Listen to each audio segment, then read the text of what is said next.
Heart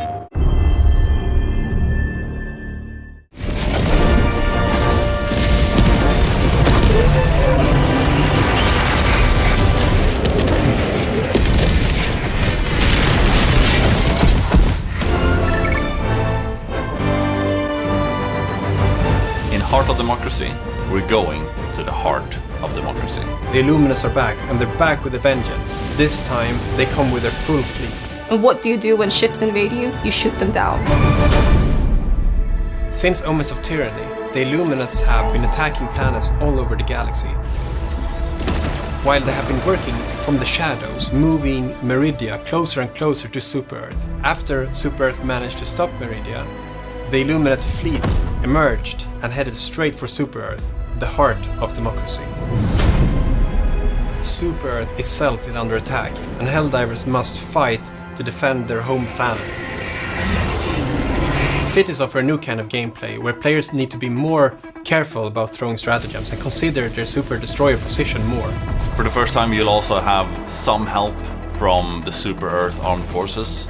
Together with them, they will try to combat the Illuminate threat and save Super-Earth from falling into enemy tentacles. Actually being able to go into our cores, our cities, our headquarters, it's a big part of the fantasy. Mysterious overships are looming over Super-Earth cities. You're going to activate a massive cannon, the planetary defense cannon.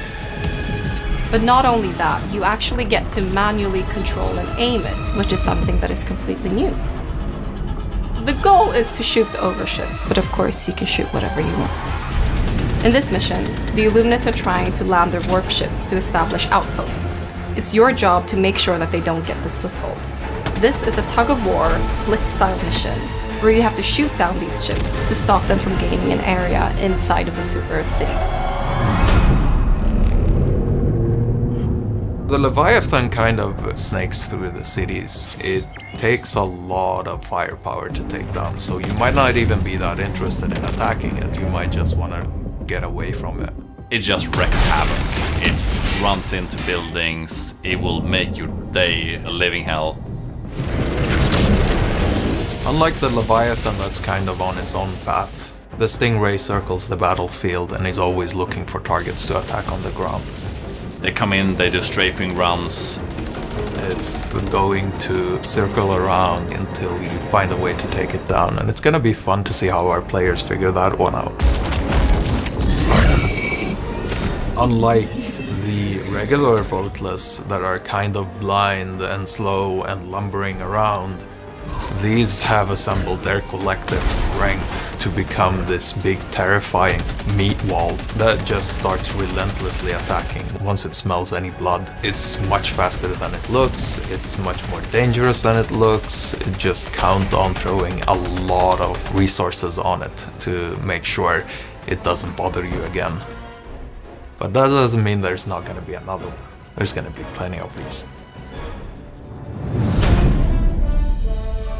To counter all these new threats and the battled enemies of democracy, you can customize your weapon to fit your playstyle.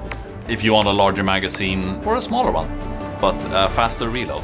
You can have different optics, you can adjust your recoil, your sway. For a complete breakdown of the weapon customization feature, there is a whole video available about just that feature.